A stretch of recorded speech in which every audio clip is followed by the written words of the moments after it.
Welcome, ladies and gentlemen. Welcome, and thank you so much for joining us. You know, I think we know the answer to a 1984 society is a 1776 spirit. We have to start acting like free men and women. We have to start valuing due process. We have to start valuing open societies. And somebody that promotes that is Robert David Steele, who leads major movements for open, free, open source internet. He is a former Marine, CIA case officer, U.S. spy, hacker, CEO of Open Source Solutions Network, Inc., 2012 candidate for Reform Party presidential nomination. Currently, he's the CEO of Earth Intelligence Network, an accredited educational nonprofit. Robert is known for his advocacy of open source intelligence, teaching 7,500-plus mid-career officers from across 66 governments, and is today the foremost proponent of applied collective intelligence, which integrates holistic analytics, true cost economics, and open source everything. The latter, an engineering and information management approach that is affordable and scalable. His most recent book is the Open Source Everything Manifesto, Transparency, Truth, and Trust, by betaiota.net or bigbatusa.org. Now, he wanted to come on today, and I wanted to get him on about a bunch of subjects. We're going to cover the waterfront, about fixing our election system, getting past the Jeb Bushes and Hillary Clintons, and getting real issues in there that don't divide people but bring us together for real prosperity. We'll talk some about that with him. He's also thinking about running for president with the Libertarians. But he's a real expert from covert operations in the Middle East. He knows Iran. He knows the al-Qaeda type folks out of Saudi Arabia, which are ISIS and ISIL, the Islamic State. He knows a lot of the players.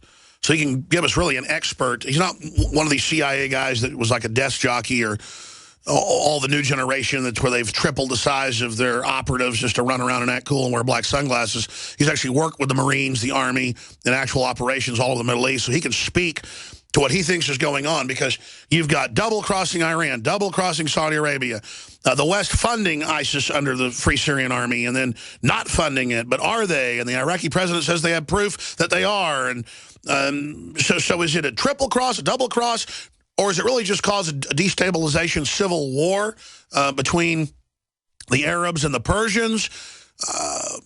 Where is all this going? Because I've never seen such a fog of war hanging over this, and I'm pretty good at analyzing what's happening and what's unfolding. What's going to happen when ISIS, as the FBI says they will, hits the U.S.? Will anyone point out that we gave them the weapons?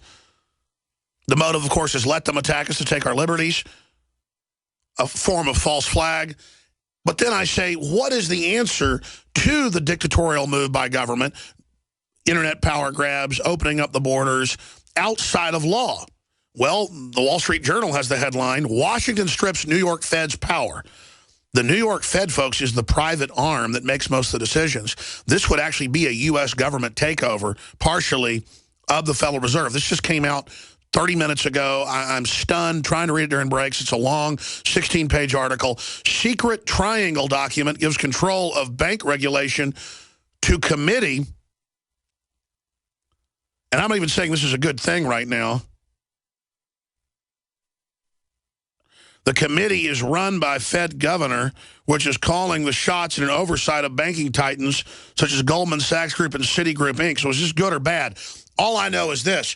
There are major movements happening right now. It's been said many times that more happens in a year than happens in the previous 50, or more happens in a month happened in the last 10 years. We're entering, as we go towards the singularity, a lot of sub-singularities or waypoints, and everything's compressing. And I'm seeing movement, for good, for bad, you name it, just accelerating to light speed everywhere. And this is a time when good people can get involved and really change history. The world has been unfrozen and put into a type of flux where it's being remolded. But if we understand that we can change things and we can get involved and we can actually control our destiny, then we can change the world. But if we believe that we're just passive spectators, it's game over. So I threw out a lot there. What's happening geopolitically? Why are things moving so quick for Mr. Steele? There's so much to cover here. What do you want to hit first? Well, let's start with the government being in enemy hands. The greatest threat to U.S. liberty and U.S. prosperity is the U.S. government. ISIS is a theatrical threat. It's funded by Saudi Arabia. It's trained by CIA. More people will die in the next 2 years to U.S. police brutality than will ever in 10 years die to ISIS. Continue. You've got the floor. Break it down. Well, let me focus on why you invited me in the first place, and then we can go to Google as the Ministry of Truth and that other stuff. I am putting together a nonpartisan movement called Open Power, and the tiny URL / is Open Power, and that'll get people right to the book and the blog and the documents. Here's the bottom line, Alex. 60% of the American voters are disenfranchised. It might even be as high as 80%. Out of 319 million in the total population, 240 are eligible to vote. In 2012, 110 million voted. And the reality is that once they vote, and they're generally told how to vote by the 42 billionaires, Congress forgets about us. So what I want to do is bring together the Constitution, Green, Libertarian, Reform parties, and the independents. And I want to create a non-party ticket. And this is not No Labels or Americans Elect. Those were good ideas badly executed. Basically, my dream candidate is Agnes King as an independent with Jill Stein as a vice president from the Green Party. Gary Johnson running a new thing called the Governor's Council. And everybody else on a cabinet that's announced in advance. We have 4 planks: electoral reform in 2015, remobilizing Occupy to occupy the lawns and offices of a very lazy, corrupt Congress when it comes home on its summer recess. Eliminate all taxes, all income taxes, and institute Edgar Feige's automated payment transaction tax. Change the law so that you cannot be eligible to run in the general election unless you first appoint your cabinet and have cabinet level debate so the public can see what it's buying. And last but not least, I believe we absolutely must get to a balanced budget, but that's a balanced budget that has to be formulated by a coalition cabinet transparently in front of the public. And here's my bottom line. If 100 million Americans provide $10 each to a democracy fund, that's $1 billion. You combine that with your show and social media, and I absolutely guarantee we can kick the two-party tyranny out of office. Well, 10 years ago, I would say that you were being too much of an eternal optimist, but the climate with Gallup poll showing a 7 to 8% approval of Congress and people completely leaving the mainline political reservations, we are entering a time when you could create a coalition-type movement to do this. The problem is they will attack it. They will send in disinfo operatives, and anything that started actually gaining steam would be attacked, as you know. The difference was, though, if we openly talked about it up front, people would expect to see that, and the attacks would actually generate more support. But it is quite an undertaking you're discussing and have on your website. Well, Alex, I put a small Kindle book up at Amazon, and it hit number 8 in civics.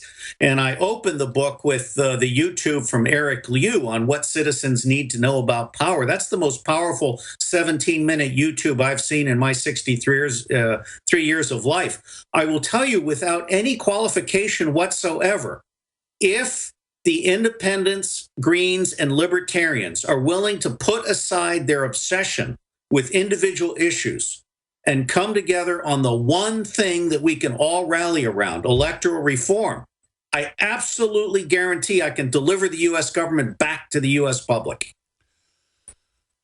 Well, let's expand on that, specifically from your training in the CIA or specifically your training in business. From your research and live experience, why are you certain that that could be done? Well, Alex, the internet really has made a difference. I mean, I'm a huge admirer of Micah Sifry's new book, The Big Disconnect, Why the Internet Hasn't Fixed Politics Yet.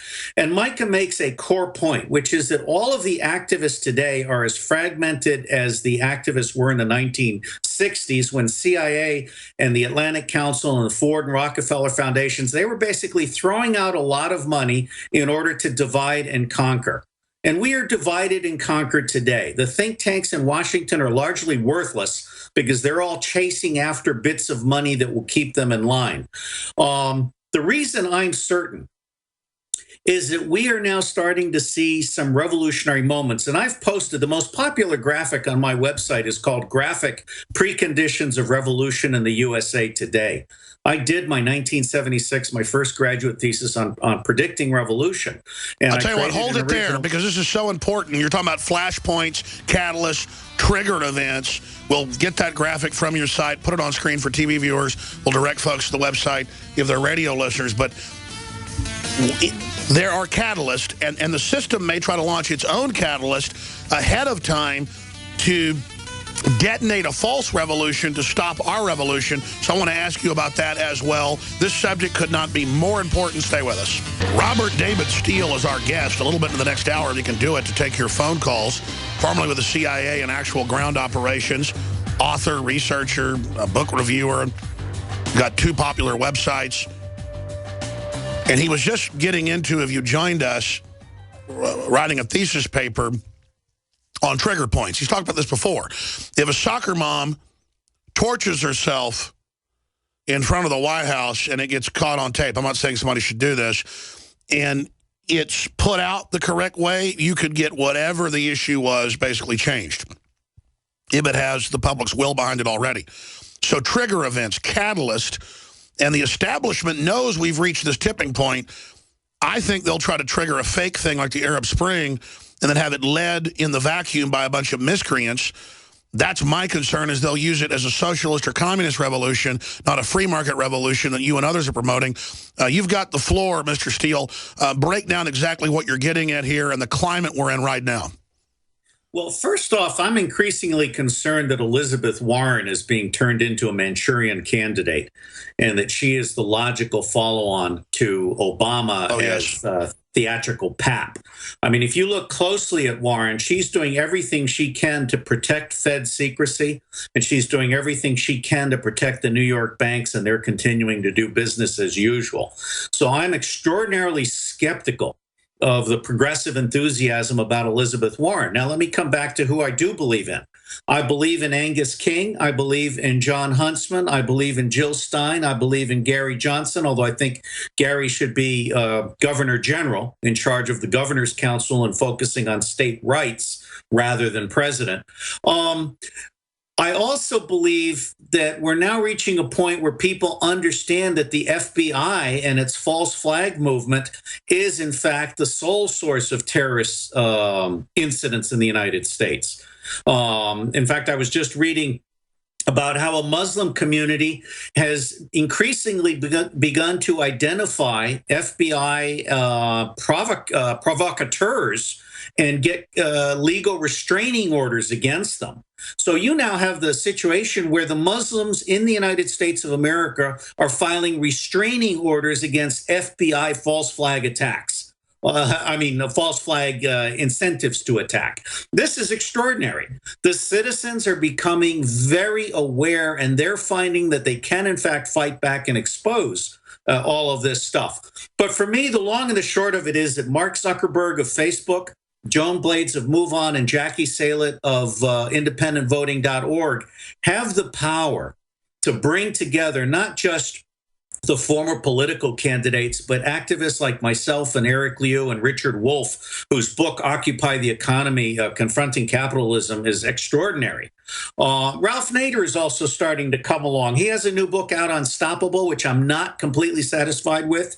Ralph is sugarcoating a whole bunch of things, and he's avoiding some tough issues. Sure, he's been on the show many times, and I want you to elaborate on that. But sure, Zuckerberg could help save the country, but instead he's backing the Democratic Party establishment and censoring people. I mean, of course your plan would succeed if they put Zuckerberg, behind it. But I mean, that's like saying David Rockefeller is going to get behind it. Well, I've been talking to some people that write for Salon and a couple of other of these progressive rags. And what I'm starting to find out is that not only are the elites fragmenting, the 1% is actually fragmenting. You've got people doing conferences on inclusive capitalism, and they're talking about redemptive capitalism. That's code for stop the pitchforks. I can stop the pitchforks. No, you're right. You talked about in England just a few months ago. The Rothschilds are having those meetings. That's right. Now, what I'm also finding is that the progressives are fragmenting. The super smart people among the progressives are starting to understand. And Teresa Amato was an aide to Ralph Nader, and she wrote a wonderful book called Grand Illusion, The Myth of Voter Choice in a Two-Party Tyranny, and that's where I took the term from. The smartest progressives are starting to realize that Hillary Clinton doesn't have a hope in hell, and that the Democratic Party, as it is presently constituted, is, as I have on the cover of my book, one bird, two wings, same crap. Okay? Okay. So we really are starting to see the smart people converge from all sides. I just got off of Skype with Paul Ray, who wrote with Ruth Anderson a book called Cultural Creatives. And he told me yesterday the cultural creatives are now 80 million in number. Imagine if we got each of them to donate $10 to a democracy fund that is neither Democratic nor Republican. That's $800 million. With $800 million, I can crush the rich, because I will have you and the social media, and we will have the partnership among the Greens and the Libertarians, the Reform Party, Constitution Party, working families with Bill de Blasio, justice emerging with Rocky Anderson. I'm telling you, if we all come together, we can win this. It's not about money. Well, the climate's certainly there for it. Stay there, Robert David Steele. Long segment coming up. Robert David Steele is our guest. Very interesting, informative guy. I want to pick his brain about the different geopolitical movements we're seeing, not just here in the United States. I know we've got a lot of callers that also would like to make a statement about how to try to fix our government or how to try to reverse the dictatorial slide that we're in. And I want Mr. Steele to be able to finish the point he was just making. We can have him back up in the future as well, or even here to town in studio to put on, you know, some of the ideas that he has. Here's what I see. If I was the establishment, which I know infights with itself, it's not totally monolithic. If I was the Western establishment, the Anglo-American establishment, as Carol Quigley called it, or Brzezinski or Rockefeller, I would be trying to promote institutions of freedom. I would want transparency. I would want due process because, A, that produces incredible wealth, but B, it also secures the wealth of the elite, who can tend to sit up on top of things and skim off the top and get even richer. But instead, they want to kill the golden goose and totally bring in corporate fascism, corporate kleptocracy, crony capitalism, discrediting capitalism itself, and are setting up autocratic, oppressive, classically dictatorial systems. And Google announcing they'll decide what's true or not and delist websites. I mean, this is all really scary, and I see the left as horrible cheerleaders for all of it, just like the Republican leadership is. So you, I guess, kind of see a coalition of libertarians and paleoconservatives with the left. And if things get bad enough, that could happen. The problem is the left has these sacraments of restricting guns and, you know, men need not wear pants and you know, things like just stupid social. I mean, look at Zuckerberg. He's funding right now men do more work during, you know, ads on the NBA, as if men did something bad, you know, more divide and conquer. So I get, in general, the idea. I mean, it could be a third-party candidate out of nowhere if they have the right rhetoric and get into the debates would win hands down. They'll just never let it get to that point. So I've thrown a lot out there. Let me ask you this. Why do you think, historically, even though long-term it's bad, but currently, why is the establishment unified only, in my view, on setting up totalitarianism? Why do they think that will protect them when historically that will destroy them? Hey, Alex, first off, one of the reasons you're not supposed to marry first and second cousins is because incest makes you stupid. Yeah. And that's what we have among our 1% elite, that you now have inherited wealth and incest and a whole bunch of other things. And you've addressed pedophilia and Satanism. And these are some sick puppies. Now, the smartest ones, the most ethical ones, are starting to realize, precisely as you said, that their only protection from pitchforks and having their mansions burned down, and there's no place they can hide, including Switzerland, is an accommodation. And this is why I like Richard Wolff so much. I think he's really a great mind, and he's really putting out some good stuff, and I recommend all of his YouTubes, which I've been watching. But I want an accommodation from the billionaires, not somebody making $200 grand a year. I'm sick of the billionaires trying to make accommodations with the engine of a free market, and then they never pay jack squat. Look, one of the things that I really believe in is eliminating all taxes. I finally figured out the tax code. It's the way Congress blackmails people into bribing them. Okay. And Yes. in fairness to business, it's Congress that shakes down business. It's not business that set out to bribe Congress. So if we do the Edgar Feige automated payment transaction tax, that taxes all transactions, including the currency and stock transactions of Wall Street that are not now tax. That creates more than enough money. It does. We have a balanced budget. We eliminate the subsidies for the fossil fuel business. We eliminate the subsidies for the moronic think tanks like New America Foundation and all these other places that just have people going through the motions and chasing money. They have no integrity. So I'm telling you, one of the things that I've done right with this campaign that is starting to take off is firmly insisted from the very beginning that this is a nonviolent revolution and that truth and reconciliation are our hallmarks. All we want from the 1% is keep your wealth, get out of our way.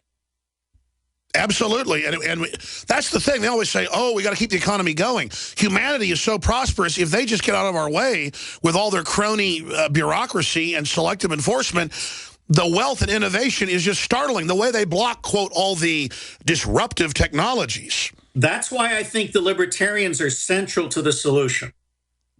Well, I agree with you, and it's very exciting. And, I mean, I have the London Guardian. I mean, we already knew this, but now it's in the Wall Street Journal, the London Guardian, that the elites admit at Davos they're buying airstrips in the Arctic, airstrips in New Zealand, airstrips in the desert of Australia, and building armored redoubts. And it's not just a few of them.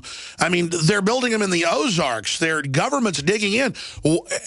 Why? Why not just fix things and let there be prosperity? Why gobble up everything and then go, oh my gosh, this is going to collapse, and then run to the hills? Why?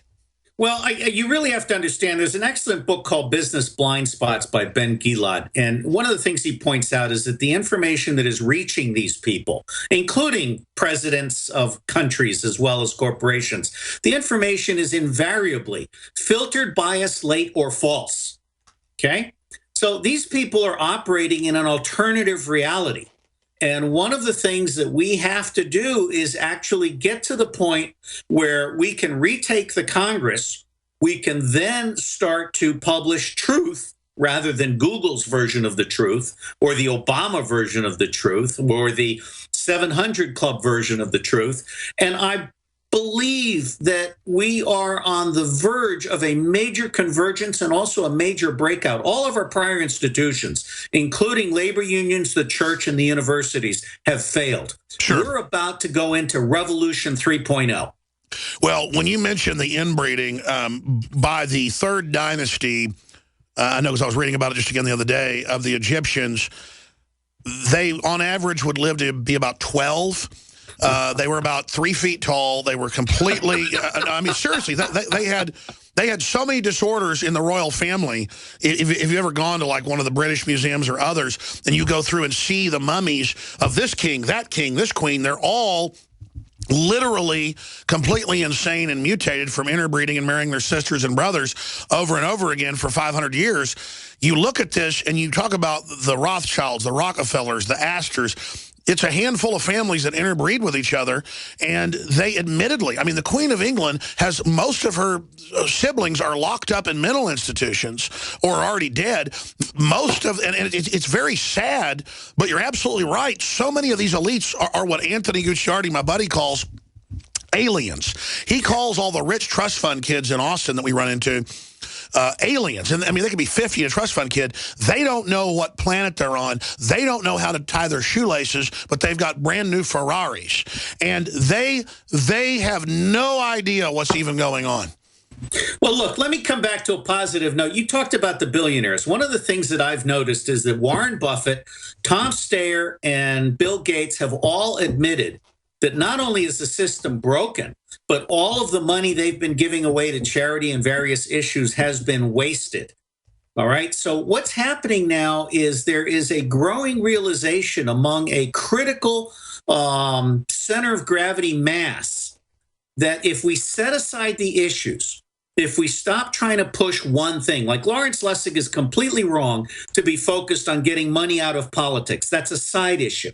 One of the things that I found when I briefed in Portland is people's eyes were opened. They suddenly realized that electoral reform is 11 different things, and among them ballot access and paper ballots and hand counting at the polling station, and no mail ballots, because mail ballots is basically code for fraud.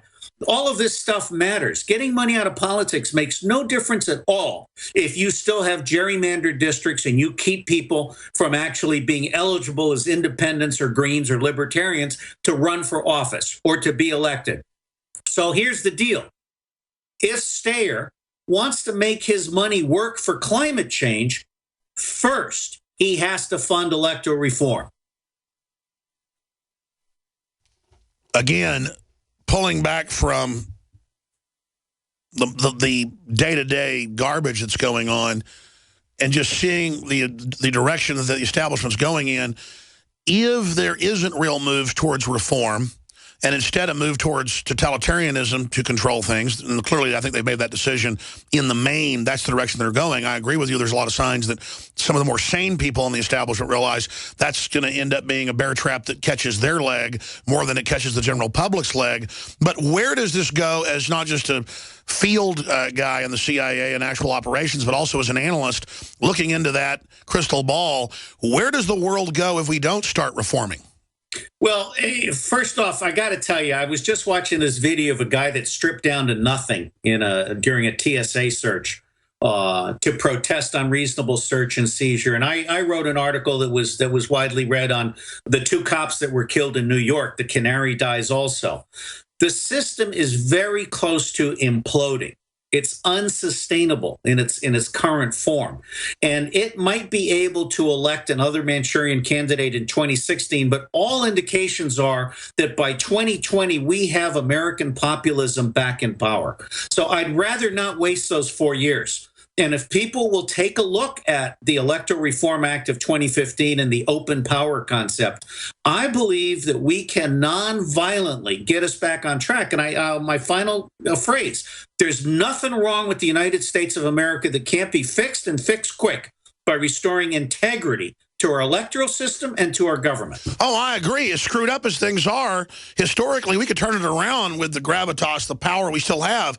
But if they push much further into a totalitarianism, we're done. I mean, they are so close to breaking this country. They will hasten the soccer mom. Alec, everything they do from this point forward is going to work against them in an accelerating fashion. I agree with you that it seems like everything the establishment does now blows up in their face. And when I talk to military or cops or school teachers or auto mechanics or farmers, that's why I say so many people on the controlled left want to have a fight, a classic communist revolution, like the cops are the enemy. No, the cops, I found, are more awake than anybody. They understand the position they've been put in. They understand what's happening. So how do we, A, do you agree with the statement I just made? And then B, how do we avert killing the canary in the coal mine, as you said, when this whole thing kicks off? Well, look, I've put forward, and frankly, I would love to run for president for the Reform, the Green, and the Libertarian Party. And that's only until Angus King or John Huntsman sits up and pays attention, because I'd rather one of them ran for president with a coalition team.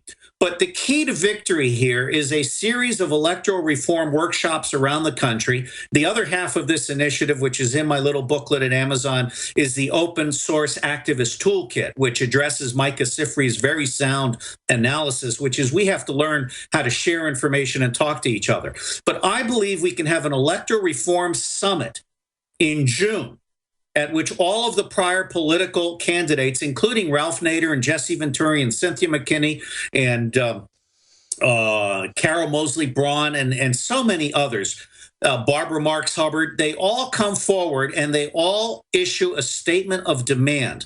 Now, I really want to emphasize that these are not my ideas. When I ran for president in 2012 after getting Occupy briefed up on electoral reform, I was inundated with stakeholders coming to me. And so what I have done is I have aggregated the best ideas from across this country on electoral reform, and I have put these into a little booklet and a Kindle booklet, which will also be a Create Space next week, which basically is a starting point for national dialogue. There's a great cartoon that shows how much power we have. There is a plank out over a cliff, and the 1% are at the end of that plank standing on thin air, and we, the people, are standing on the other end of the plank on free ground. All we have to do is get off the damn plank. That's right. In fact, we could probably pull that up online. Just type the 1% plank graphic, and we've had it on Infowars.com before, but what you have is the 1/10 of 1% that actually run it all, trying to sick the 80% on the other 19 or so, when most of the 19%, you know, that top 20%, and in that top 1%, got their money fair and square, employ a bunch of people, and are good folks. It's that tiny, tiny, tiny elite that are the real issue and that are actually setting policy globally. Let's go to who's up first for the guest. John in Florida, you're on the air. Hi, I'm just wondering what your guys' take is on Snowden. Is he the real deal, or what do you think?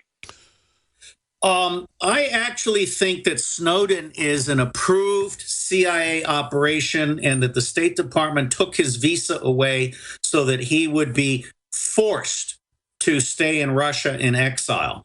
I don't believe that Snowden would ever in a million years have gone from security guard at NSA to CIA overseas technical operative. So he's another Lee Harvey Oswald?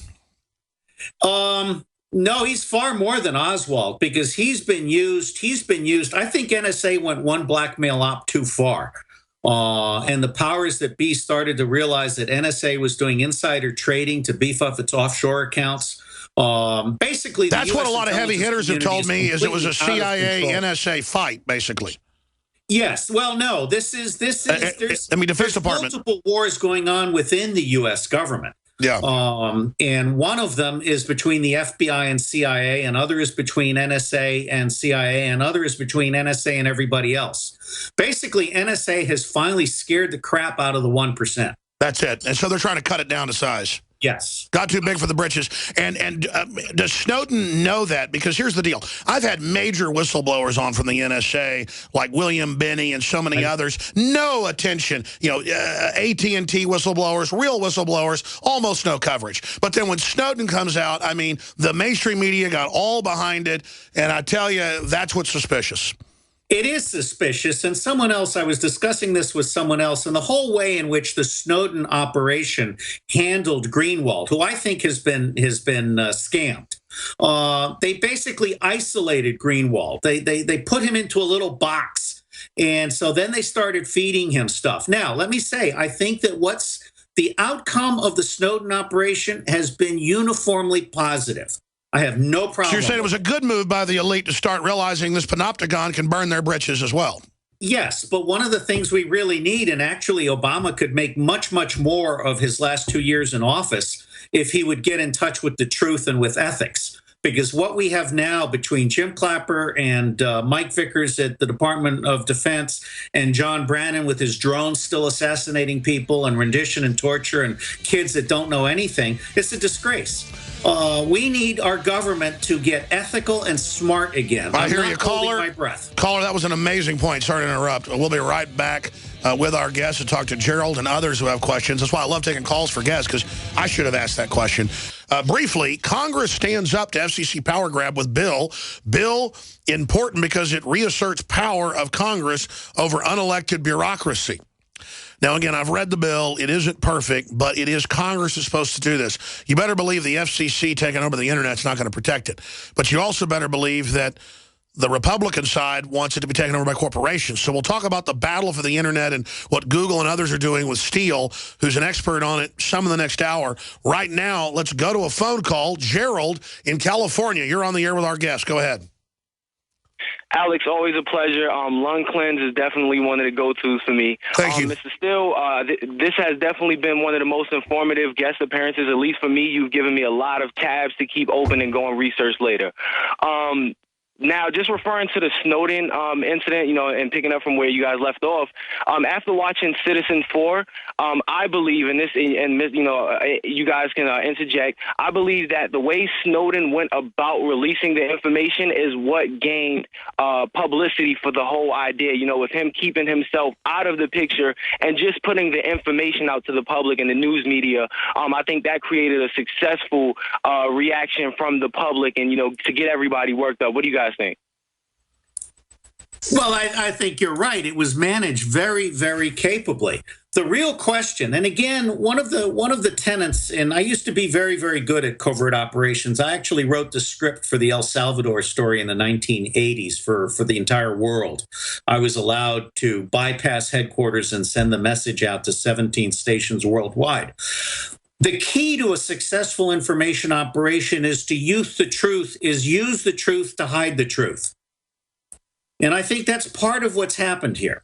I have no problem with the actual outcome of the Snowden operation so far, but I do have a problem with the fact that we still have an intelligence community that's costing $100 billion a year that produces less than 4% of what a major commander needs, according to General Tony Zinni. So one of the things I would like to do is create an open source agency, which OMB has approved twice at $3 billion. And then I would like to cut the secret world back to $20 billion at most. Because won't an open system keep everybody? It's common sense. An open system is what will keep people honest, not a closed system that will breed corruption. Right. It's very simple. I'm not a rocket scientist to know that. So what do? Roll back the 1947 National Security Act? Well, I think not only the National Security Act, but Title 10 needs to be redone because the military services are out of control and totally dishonest.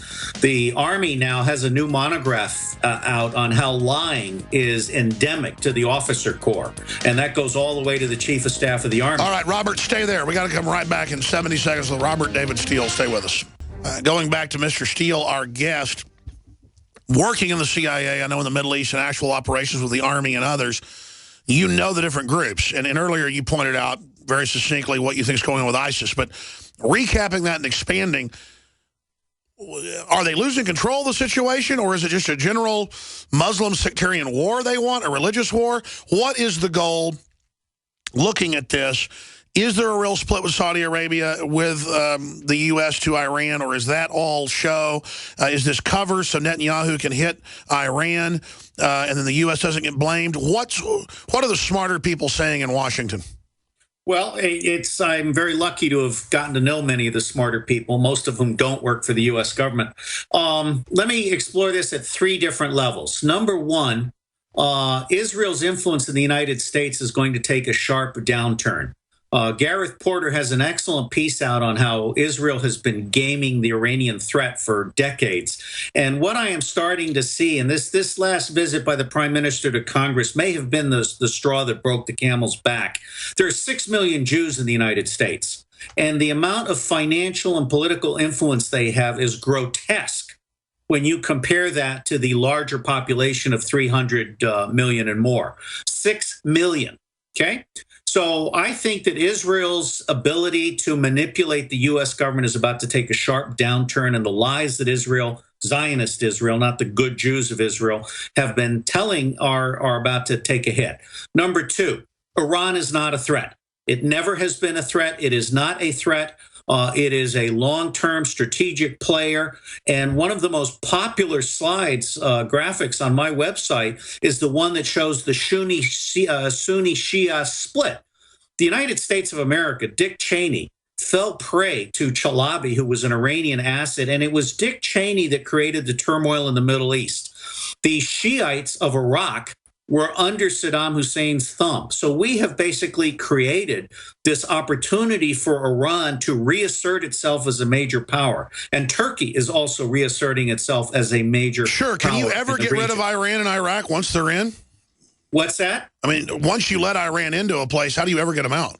Well, I'm not sure that's our problem. I would like to get us out of the Middle East. Ambassador Mark Palmer wrote an excellent book called Breaking the Real Axis of Evil. And what the American taxpayer has to understand is that in our name, and Bill Bloom's book on Killing Hope and his latest book on American Nemesis is very important. We are best pals with 42 of the 44 dictators on the planet, and most of those dictators are in the Middle East. The United States government, in our name, supports dictators. And part of the thing people don't understand is that the reason NATO is so out of control is because NATO is how the U.S. military-industrial complex sells arms subsidized by the U.S. taxpayers to dictators who are screwing their own publics in order to buy larger palaces. And last but not least, I think it's extraordinarily important to understand that we have been grossly irresponsible. The Department of State under Kerry, under Hillary Clinton, going all the way back to Madeleine Albright, who once described herself as a gerbil on a wheel, which I think is an accurate description of the average U.S. Secretary of State. These people are insane. They're criminally insane, and they're very uninformed, and they're very unethical and hypocritical, and they're not representing the public interest in the Middle East. I can't disagree with a word he just said. We'll be right back. But I wanted to throw one more big question at him. We see the Secretary of Defense, before Hagel was basically kicked out, saying the world's more dangerous now than it's ever been. Lord Jacob Rothschild came out yesterday and told members of NM Rothschild and others the same thing in a press release. We've got the former Fed Chairman Greenspan saying similar things. What are they trying to warn us of, or do they want to look like they were trying to help if things go south? What do you make of the proxy war in Ukraine? Where is that going? The situation with China? Geopolitically, just give us a brief assessment. Well, the brief assessment is that they're lying to us. The world is only more dangerous to the 1%. It's not more dangerous to the 99%. The BRICS, and particularly Russia, India, and China, and Iran, and Indonesia, which most people overlook, but Indonesia is easily one of the future superpowers in the 21st century. These countries are all committed to peaceful growth. They can't afford a war, and they don't want a war. And last but not least, it breaks my heart that for less than 5% of what the 1% have under management, the trillions and trillions of dollars in false wealth, I mean, it's obscene that the Cox should be making $3 million an hour in interest on their digital money. For less than 5% of what they have under management, I can give every person on this planet a full-time salary, a house that does not leak, running water, free energy, and an internet connection. That's right. The studies have been done. They're legion, a literal renaissance, a platform to the stars. Instead, you read all the globalist finance futurists. They're saying humanity's dumb. We're going to merge with machines. Humanity's crap. The elite are going to live forever. I mean, this is really a very sickening Marie Antoinette, let them eat cake type worldview by these inbred crazy people. Well, not only that, but I frankly consider the people who worry about artificial intelligence as an existential threat to be inherently dishonest.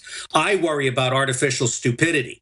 The absolute last thing we want to do is automate the morons that we've got in charge now. I agree. So that's the danger, is creating automated, autonomous systems that these people are in control of, because then they don't even have generals or colonels or operatives or the people to say no. That's the best thing about humanity, is it can learn how to say no in the moment. I mean, I love that movie War Games, where the two guys are told to do the trigger, or that submarine movie where Denzel Washington stops the captain from launching a nuclear war on Russia. Now, people don't remember, but in the Cuban Missile Crisis, it was a Soviet submarine commander that refused an order to launch a missile. That's right. People forget that. From going to World War III. Tell that story for folks that don't remember it or don't know about it. Well, in the Cuban Missile Crisis, first off, the Cuban Missile Crisis was CIA's first attempt to destroy John F. Kennedy. That was never intended. The Bay of Pigs, was CIA's first attempt to destroy Kennedy. In the Cuban Missile Crisis, we ended up doing a blockade, and there are two facts that matter. The first is that unbeknownst to their governments, Kennedy and Khrushchev were in direct private communication. And they both agreed that their worst, biggest problem and the greatest threat to human peace was their respective generals. And second, It was a Soviet submarine commander that refused an order to sink a U.S. Navy vessel enforcing the blockade that kept Cuba from going to World War III. That's right, and it was General Curtis LeMay that they famously have the part of as Jack T. Ripper in the Stanley Kubrick movie, who wants to start the nuclear war with Plan R. Folks don't know, but that it was later declassified that Curtis LeMay, the head of the Strategic Air Command, wanted to do that. Yes, and in fact, we have Operation Northwoods, which Jim Bamford has made famous. Look, it is not possible to overstate the lack of integrity at the highest levels of the U.S. government, and particularly at the highest levels of our uniformed services and our senior executive service in the Department of Defense. William Binney has said it best. These people exist to keep the problems going and the money moving. They have a severe lack of integrity, and they are not at all committed to the public interest. But now they've got nuclear weapons. I mean, you think about all the mistakes dictators and people made, like Hitler starting a war with Russia when he was already losing wars in North Africa. I mean, that's what's scary, is the elite really could start World War III and are moving in that direction. They're very unstable. Well, I would also draw your attention to the damage being done every day by industry. I mean, Bhopal, for example. I was reading a very, very useful piece in Counterpunch in which we ought to make it illegal for any industrial process to produce any poison for which we do not have a solution. There's a wonderful book by Charles Perrow, who wrote the book Normal Accidents, dealing with high-risk technologies. He's written a more recent book on catastrophes. He points out that there is a tank of chlorine sitting above the superhighway going into New York City in New Jersey, that if you can put a hole in that thing and light it on fire, you will wipe out a good portion of Brooklyn, as well as portions of Manhattan. And by the way, I mean, I'm no former CIA guy like you, but I know how to read warfare manuals and study warfare. I mean, the stuff, people worried about Anarchist Cookbook, that thing's a joke. There's nothing in there. But what is important is what real sleeper teams of special forces, like 5 guys per city, could do, dumping chlorine down skyscrapers, blowing up chlorine tanks, stuff like that, which any real terrorists know about. I mean, real terrorists don't sit there and, have 75 IQs and, try to do a truck bomb that the FBI cooked. It's just, if there was real terrorism, folks, we would know about it. And then there you are mentioning things that would kill hundreds of thousands. You don't need a nuke. Let me give you 2 bottom lines. First off, there's a book called Dying to Win. The people that we are confronting are not terrorists. They're freedom fighters, and we are invading their homeland. The absolute stupidest thing the U.S. government could do is put ground forces into the Middle East again. We ought to get out of there. We should close down the 44 bases that surround Iran. But instead, the synthetic ISIS that you pointed out was trained by the CIA. It's been put in to do what? Be then projected on everybody else? To draw us into war. Yeah. It's been put in there to draw us into war so that we can force the American taxpayer to pay for a new military to do a new elective war. This is corruption. This is treason. Well, I mean, it's so obvious that ISIS works for the West. It's been admitted. That's another thing. Why are the elite getting so reckless? I mean, I've studied different operations and things. They never seem to be this reckless. Or am I wrong? I think you're right, Alex. I think what you're seeing is the last spasms of an out-of-control system. I have a guest review coming up of a new book, and there have been a number of excellent books by Gurr and others on secrecy and the empire and so forth. What you have here is essentially a syphilitic system firing its last round of machine gun bullets. It is kind of like a syphilitic fever of mental illness. Let's talk to Russell in Vermont. You're on the air. Go ahead. Hey, Alex. How you doing, man? Pretty crazy doing this interview. It makes you think about how just extreme everything is. It really is. Yeah, no kidding. My question for your guest was, how does all these proxy wars and skirmishes with ISIS conflict with currency values in the world? And when those skirmishes are over and the Iraq comes back on its feet, so to say, how does the value of the dinar affect the value of the dollar? Because Let me go back to Mark Lewis, who wrote a book in the 1980s called Liar's Poker. And that was the first major book by an insider that essentially demonstrated that the entire financial system is rigged. And it's still rigged. I mean, I personally think that not just Greece, but Spain and Portugal and everybody else should tell Goldman Sachs to take a hike. These people, these bankers, the debt that exists today is not actually debt, it's interest. The debt has already been paid off. These people have made their money and more. In fact, they create money that they don't have a right to create. And they charge us interest they don't have a right to collect. This is all fraudulent. What we need to do, and there's a lot of good stuff coming up from Mikkel Bowens and collaborative economy and so forth, Richard Wolff I've mentioned before, we need to put workers back in charge of production. We need to eliminate absentee landlords. We need to eliminate private banking. I love Ellen Brown's book on public banking. That's absolutely huge. And the long and the short of it is we need to restore local currencies, and we need to restore value based on people, land, and labor. By the way, this just in, CNN, feds prepare criminal charges against Senator Bob Menendez for political corruption, basically pushing deals at his political donors. They'll have to indict all of them, but you see a purging starting to happen here. Why do you think that's? Why are they going after Hillary for these fake emails? And obviously breaks the law, but a bunch of them do it. I'm not defending her. But why are we seeing this season now of political indictments, political destructions? Is that trying to throw the public a bone that some reforms happening? Well, the left and the right are starting to position themselves for 2016. I mean, I personally think that the absolute best thing that could happen for democracy is Jeb Bush versus Hillary Clinton, because that makes Angus King and his coalition team an absolute shoo-in. Yeah, I think that's why deeper groups in the deep state now want to get rid of Jeb and Hillary, because they realize that'll really cause an overthrow of their system. Is that what you're getting at? Yes, I am. That's what I was going to say earlier before we even got on, was they're going after the dirtiest people right now to try to make the system look clean, because they realize... Correct you, Alex. They're not going after the dirtiest people. If they were going after the dirtiest people, Epstein would have been hung by now. Oh, well, I mean, I agree with you. I meant like visible...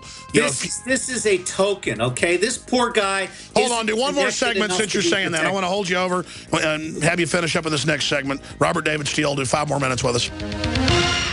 In a federal investigation 2 years ago, he agreed to pay back $58,000. So I agree with what Mr. Steele was just saying earlier, that they're going after mid-level nobodies for small corruption.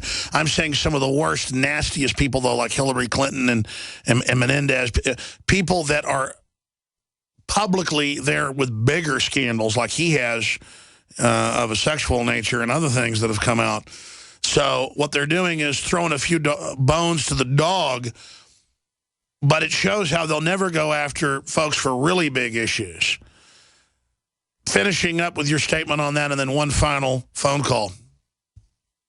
Well, no, I believe that the governor of Virginia was taken down because he was small enough to crucify. Sure, and it's always for some little petty thing, some vitamin company or something. It's just, meanwhile, huge levels of corruption are taking place. I mean, is it a war crime for our government to fund the Free Syrian Army, mainly made up of al-Qaeda, and have them run around and engage in mass murder, and then turn around 3 years later and say we've got to have war with them now? I think it's treason for the United States government to be engaged in a war that has not been properly sanctioned by Congress. Sure, and now we see an acceleration of Congress abdicating its authority, handing it over to the executive. Is that because of blackmail or because they just want plausible deniability? Look, all of the checks and balances have gone. I mean, I've got a video coming out soon, but I brief a book called The Power and the Ambition. It used to be that Congress executed Article 1 of its responsibilities as a balance of power. But when Newt Gingrich destroyed Speaker Wright, he turned the members into a voting bloc that is sold to the highest bidder. So congressmen today don't actually read legislation. They vote the way they're told because their vote has been sold by their party. That's what we have to get rid of. That's right. That's why they laugh and say, we don't read the bills. We don't read our emails from you either. Yeah, we just go play golf and, We make money. Part of the problem that you learn is that Congress has to spend 75% of its time begging for money. And then when they get caught actually getting the money to be in Congress, they get sent to jail to scare the rest of the herd to play ball. Let's go to one final caller. I'll take the rest after our guest leaves us. Clarence in Texas, thanks for holding. You're on the air with Robert David Steele. Thank you. You're talking to a former optimist who basically a pessimist is a optimist with experience. But I'm just very pessimistic about taking our country back, and I view the ones that are truly in control of our system, our electoral system and everything else, as the crude analogy of the alien facehugger on the human host, because when you go to try to take that thing off, it's going to kill you, and until it's done its dirty work. And so my thought is to you, what is your thought on if they see that we're starting to take back and truly have a constitutional republic where actually our vote means something, don't you think that they're going to basically say, okay, we've lost control of America, so we're going to release the whatever? Well, the facehugger wants to lay more Bushes and Clintons in our stomach and then scurry off itself and die. I think if it sees enough people waking up, it may actually go scurry and hide before it lays its eggs. But you've got a good point. That's a great question to end with Mr. Steele. Look, the bottom line is these people are not completely stupid. And I think it's really, really critical to make the observation that we're offering them an exit strategy. We're offering them a nonviolent truth and reconciliation exit strategy. And if they don't want that, if they want to have, this is not about burning down their mansions. This is about shooting their Lear jets out of the sky. Okay? I don't think they understand how many pissed off veterans are capable of shooting down a Lear jet today. So they have a choice. They can get out of the way and accept an exit strategy that is nonviolent, that does not go after their existing wealth, or not. Well, it's certainly going down that road. What do you make in 60 seconds of the Russia-Ukraine situation? Who's really behind it? Where's it going? I think the United States government is behind it because we actually fostered a revolt there. We've substituted a corrupt fascist government for a corrupt communist government. We broke our word to Russia in expanding NATO into Eastern Europe. The bottom line is the United States, as Martin Luther King said long ago, is the single most destabilizing toxic force on the planet. Wow, powerful interview. Mr. Steele, thank you so much for your time today. It was very enlightening. God bless America. Look forward to having you back on as election heats up. There he goes, folks. Renewed hostile actions against United States ships on the high seas and the Gulf of Tonkin have today required me to order the military forces of the United States to take action in reply. Dr. Martin Luther King, the apostle of nonviolence in the civil rights movement, has been shot to death in Memphis, Tennessee. Senator Kennedy has been shot. Is that possible? He still has the gun. The gun is pointed at me at this moment. Take a hold of his thumb and break it if you have to. We will run a we have an explosion and we are defended and we agree. Let's try our best. If there's one thing that has unified Democrats and Republicans and everybody in between, it's that we all hated the bank bailout.